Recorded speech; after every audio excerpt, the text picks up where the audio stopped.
Assalamualaikum warahmatullahi wabarakatuh dan salam sejahtera.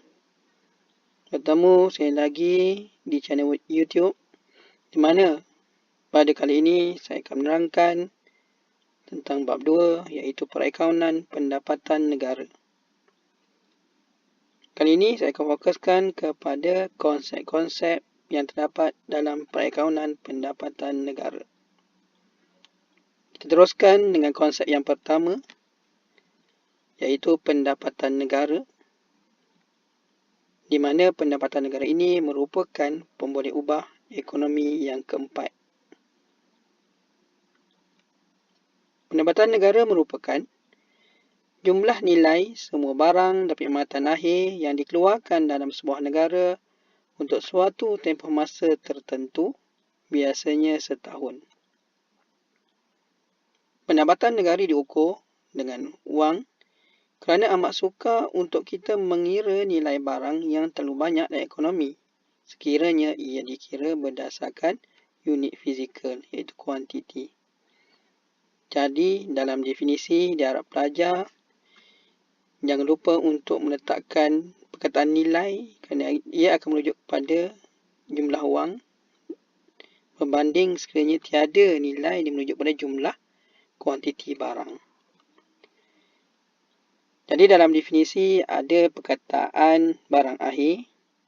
Ini barang akhir merupakan barang yang tidak akan melalui proses pengeluaran selanjutnya di mana ianya boleh digunakan terus oleh pengguna keseluruhannya atau boleh digunakan terus oleh pengguna.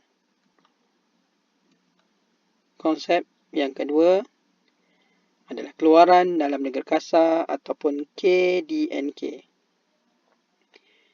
KDNK merupakan nilai barang dan perkhidmatan akhir yang dikeluarkan dalam sebuah negara dalam suatu tempoh tertentu dan biasanya setahun oleh faktor pengeluaran tersebut sama ada milik warga negara ataupun bukan warga negara.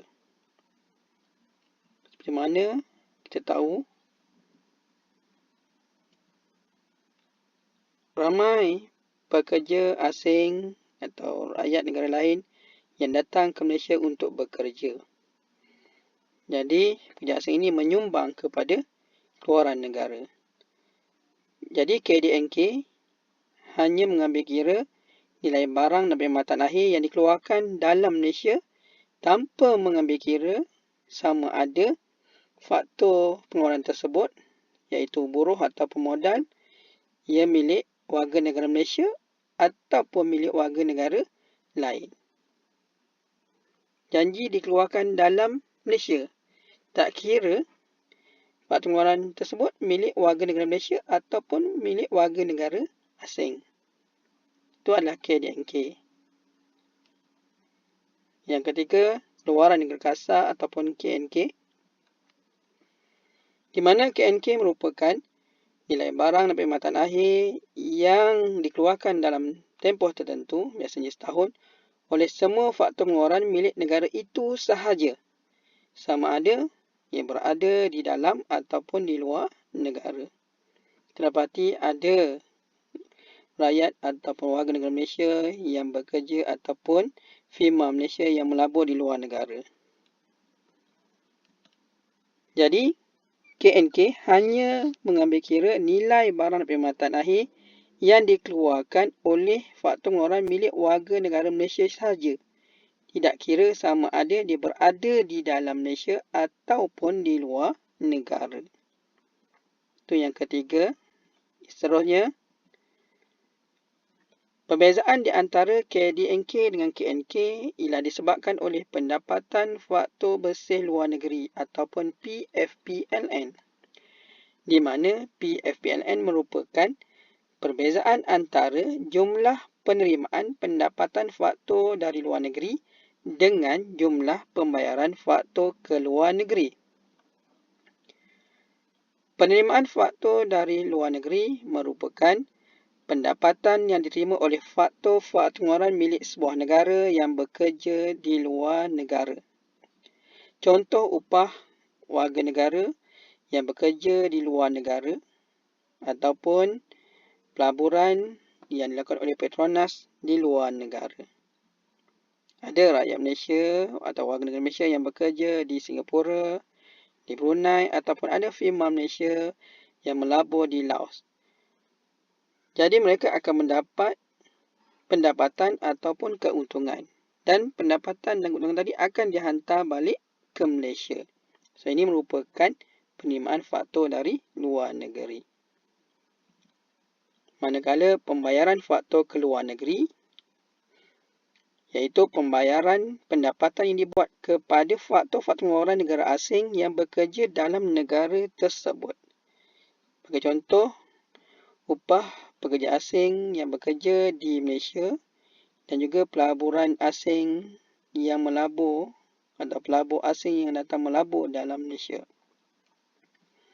Terdapat contohnya warga negara atau pekerja Filipina yang datang bekerja di Malaysia, daripada Myanmar, daripada Indonesia. Mereka mendapat pendapatan ataupun keuntungan daripada pelaburan dan akan hantar balik ke negara asal. Ini merupakan pembayaran faktur ke luar negeri. Nilai PFPLN boleh jadi negatif ataupun positif. Dan sekiranya negatif, dia menunjukkan penerimaan faktur dari luar negeri lebih kecil berbanding pembayaran faktur ke luar negeri. Dan sekiranya nilainya positif, dia menunjukkan penerimaan faktur dari luar negeri lebih besar daripada pembayaran faktur ke luar negeri.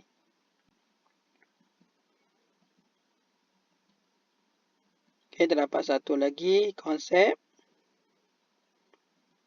di mana K dan K dikatakan telah mengandungi elemen pembayaran faktur ke luar negeri tetapi belum lagi mengandungi elemen penerimaan faktur dari luar negeri.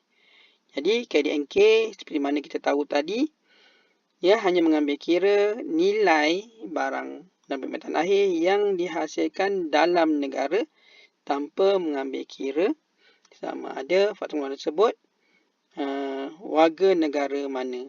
Jadi K dan K dikatakan mengandungi pembayaran faktur ke luar negeri dan belum lagi mengandungi elemen penerimaan faktur dari luar negeri. Dan bagi K dan K hanya mengandungi unsur penerimaan faktur dari luar negeri sahaja dan telah tidak lagi tidak mengambil kira elemen pembayaran faktur ke luar negeri. Ini rumus berdasarkan yang ada di sebelah, iaitu K dan K. K dan K maksudnya sama dengan K dan K tambah dengan PFKLN. Ini adalah PFKLN tolak dengan PFDLN. Okay. Ataupun K dan K sama dengan K DNK ditolak dengan PFKLN dan juga ditambah dengan PFDLN. Okay, jadi yang pentingnya ini je. Yang penting untuk pelajar faham bagi saya adalah K dan K sama dengan K DNK tambah PFPLN. Ini dah cukup dah untuk pelajar faham, untuk pelajar boleh jawab soalan. Iaitu K dan K sama dengan K DNK ditambah dengan PFBLN.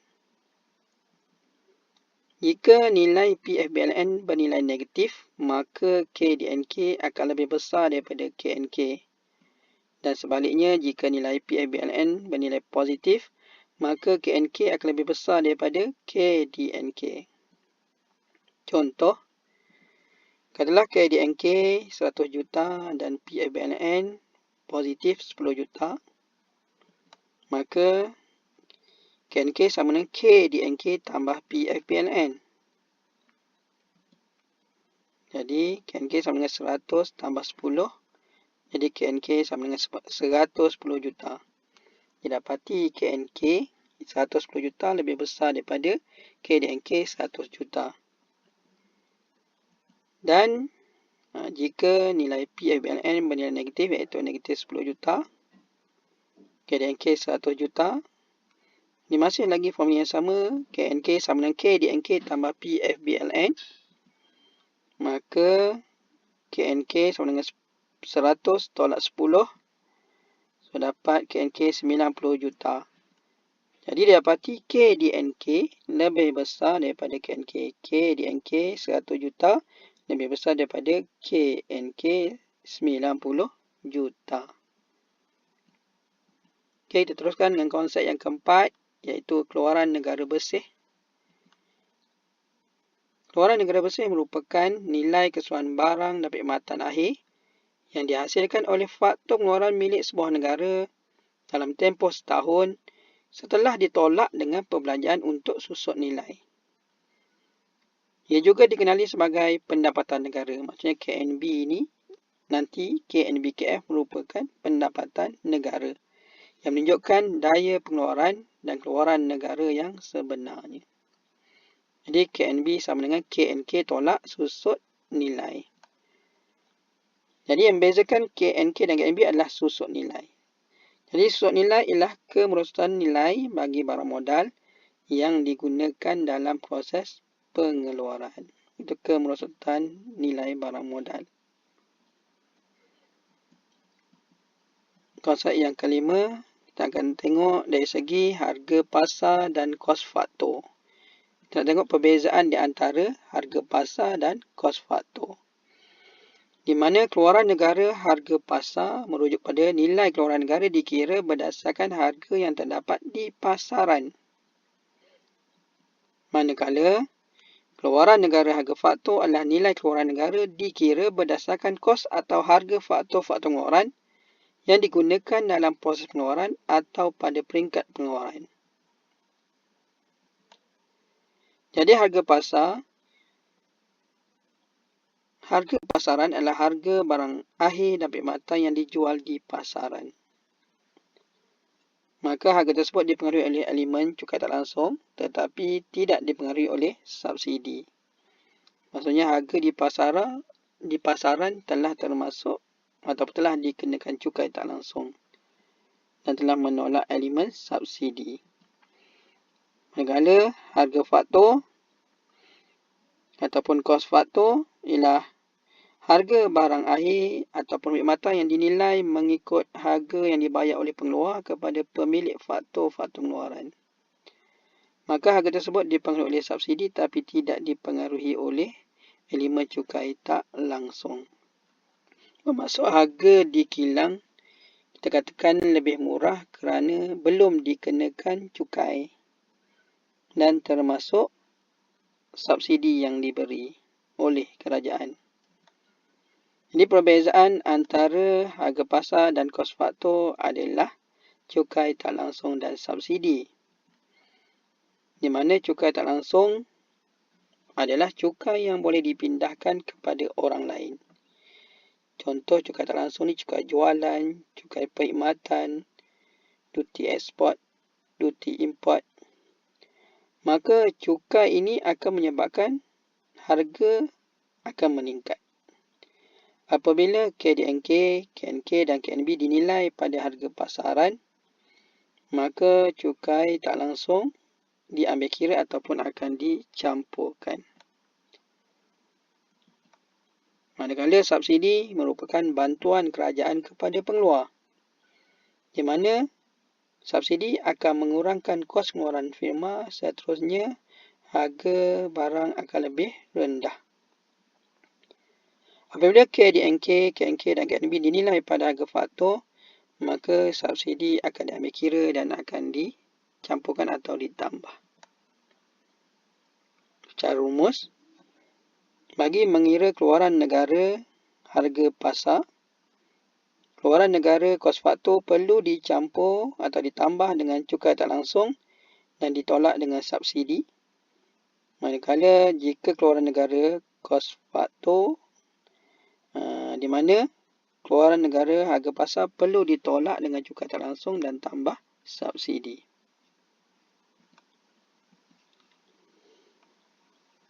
Okey, ringkasan dan juga contoh soalan. Jadual berikut menunjukkan pendapatan negara bagi tahun 2006. Dalam jadual terdapat KDNK HP, harga pasaran pendapatan faktor bersih luar negeri, cukai tak langsung, susut nilai dan subsidi. Jadi berdasarkan jadual di atas, hitung yang pertama, keluaran negara kasar harga pasar ataupun KNKHB. Di mana dalam jadual diberi KDNKHB. Tetapi dalam soalan, dia nak KNKHB. Okey. Jadi bagaimana KDNKHB nak jadi KNKHB? Kita tahu perbezaan antara KDNK dengan KNK adalah PFPLN. Okay, kenapa PFPLN? Sebab dua-dua tu HP. Jadi yang berbeza adalah KDNK, lagi satu KNK. Jadi perbezaan KDNK dengan KNK adalah PFPLN. Jadi kita perlu tambah.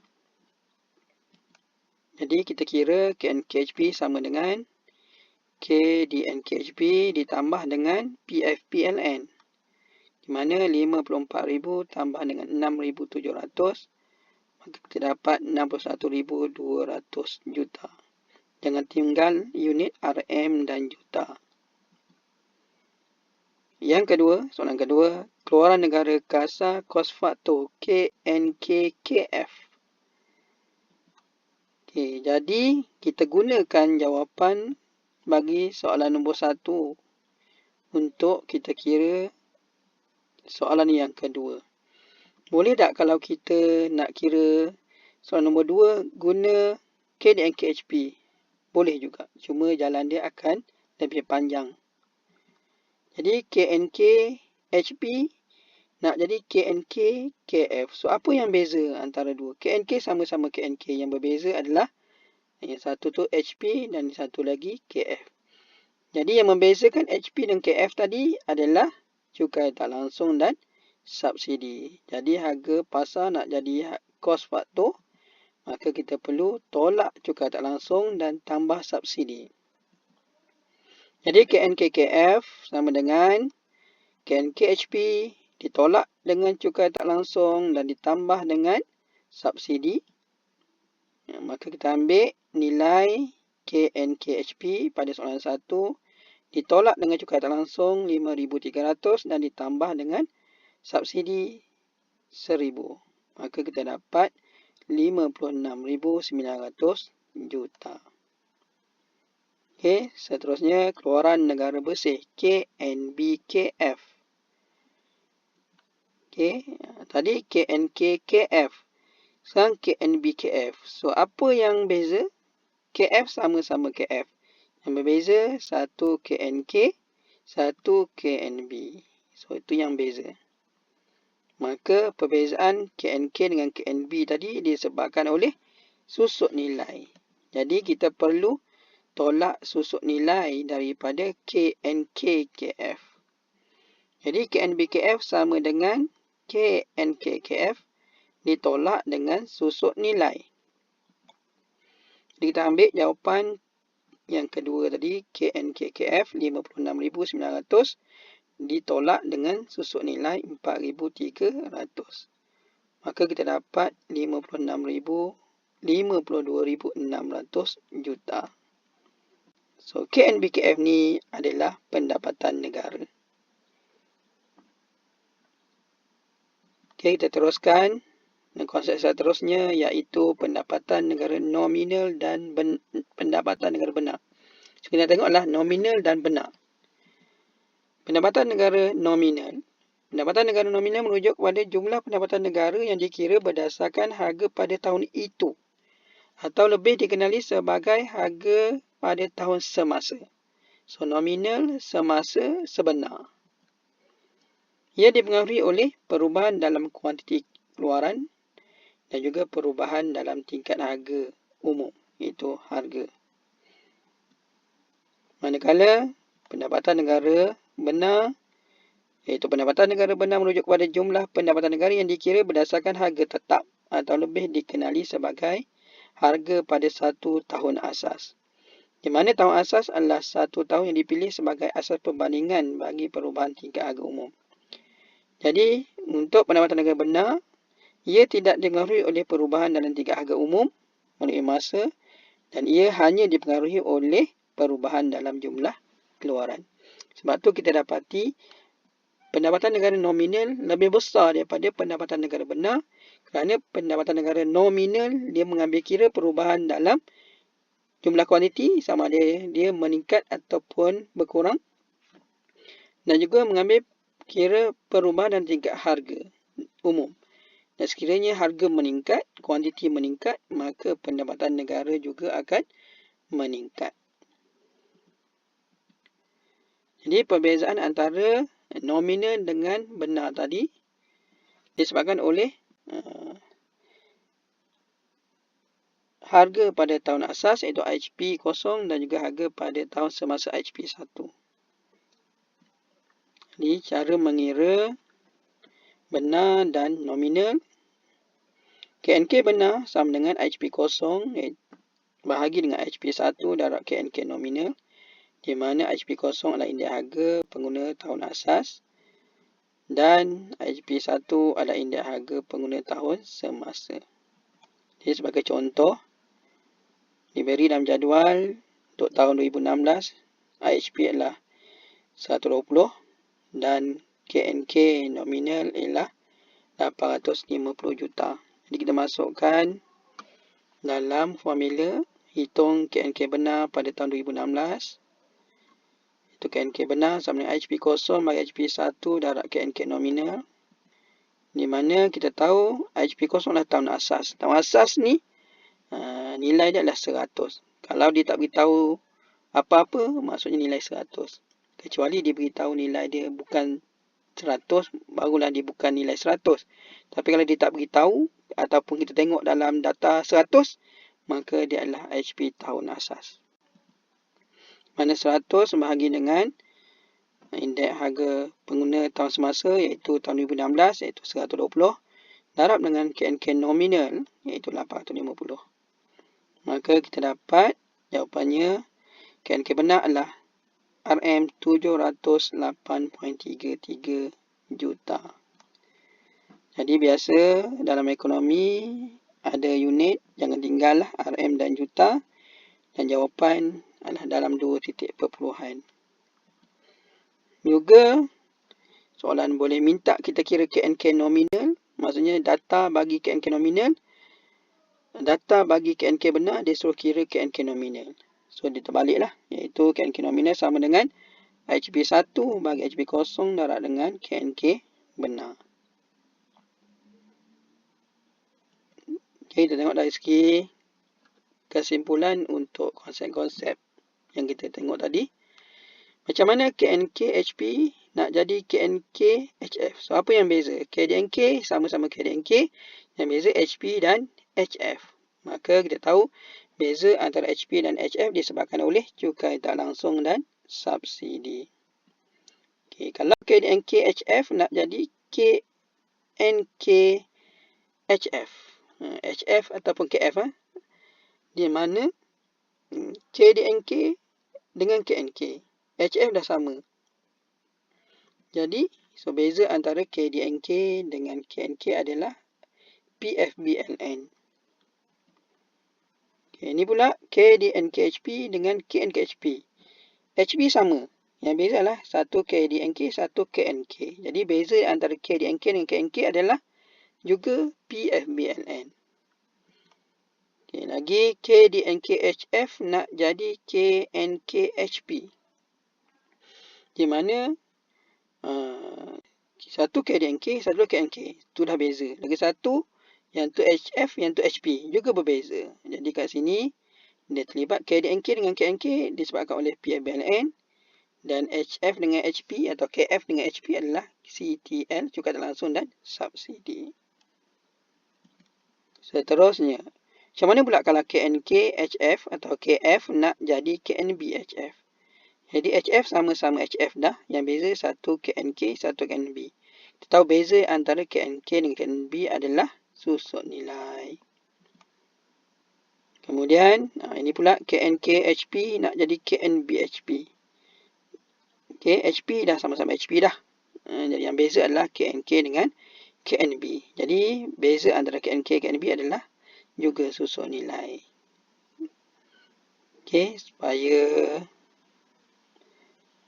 rajaan ini dapat membantu pelajar untuk faham dari segi penukaran dari KDNK, KNK, HP, HF, KNK, KNB.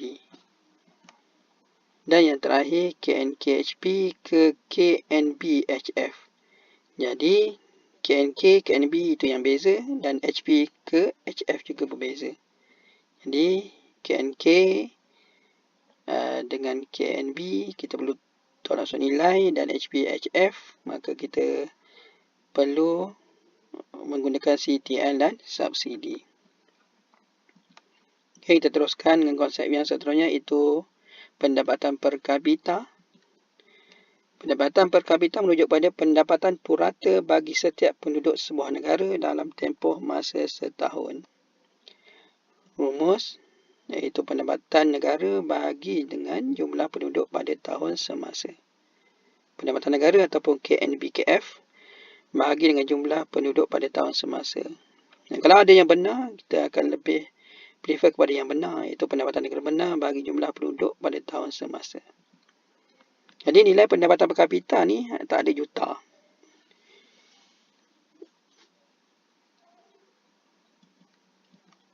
Okay, yang ke-10, pendapatan persendirian ataupun PP. Di mana pendapatan persendirian merupakan jumlah pendapatan yang diterima oleh semua individu dalam ekonomi untuk tempoh setahun. Itu jumlah pendapatan yang diterima oleh semua individu dalam ekonomi untuk tempoh setahun dengan mengambil kira sama ada pendapatan tersebut adalah sebagai bayaran untuk faktor pengeluaran yang digunakan dalam proses pengeluaran ataupun tidak. Tidak ni merujuk pada pendapatan yang produktif ataupun tidak produktif. So, ini bermakna pendapatan persendirian terdiri daripada satu, pendapatan produktif, yang kedua, pendapatan tidak produktif.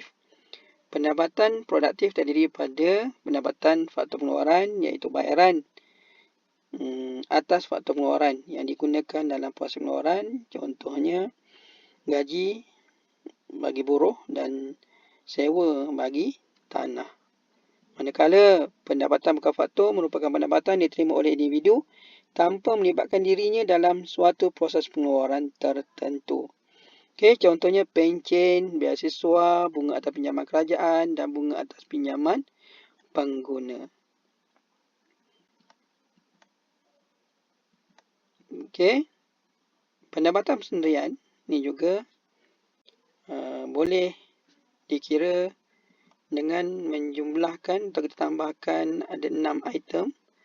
Yang pertama upah dan gaji, yang kedua sewa, yang ketiga bunga kasar, yang keempat PPP iaitu pendapatan perusahaan persendirian, yang kelima dividen dan yang keenam adalah bayaran pindahan. Okey, dividen adalah kadang keuntungan yang diagih tu adalah dividen lah. Okey. Pendapatan perusahaan persendirian dan juga bayaran pindahan. Okey, rumus pendapatan persendirian sama dengan pendapatan negara ditolak dengan 3, iaitu tolak dengan KWSP, tolak dengan cukai keuntungan syarikat dan tolak dengan keuntungan yang tidak diagih, dan perlu ditambah dengan di mana perlu ditambah dengan bayaran pindahan, ditambah dengan bunga atas pinjaman pengguna dan juga bunga atas pinjaman kerajaan. Okey, di mana PP sama dengan pendapatan negara ditolak dengan 3 item, iaitu KWSP, cukai keuntungan syarikat dan juga keuntungan tak diagih, ditambah dengan 3 item iaitu bayaran pindahan, tambah dengan bunga atas pinjaman pengguna dan bunga atas pinjaman kerajaan. So, ini adalah pendapatan persendirian. Seterusnya, pendapatan boleh guna, di mana pendapatan boleh guna merupakan pendapatan persendirian yang boleh dibelanjakan ke atas barang dan perkhidmatan atau ditabungkan. Maksudnya boleh digunakan untuk berbelanja dan juga boleh juga untuk disimpan. Jadi rumus bagi pendapatan boleh guna adalah pendapatan persendirian tadi ditolak dengan cukai pendapatan persendirian, juga ditolak dengan insurans dan juga zakat jika ada. Jadi terdapat 11 konsep yang telah kita pelajari tentang konsep-konsep yang terdapat dalam perakaunan pendapatan negara. Semoga melalui video ini dapat membantu pelajar untuk memahami tentang konsep-konsep ini. Sekian, terima kasih.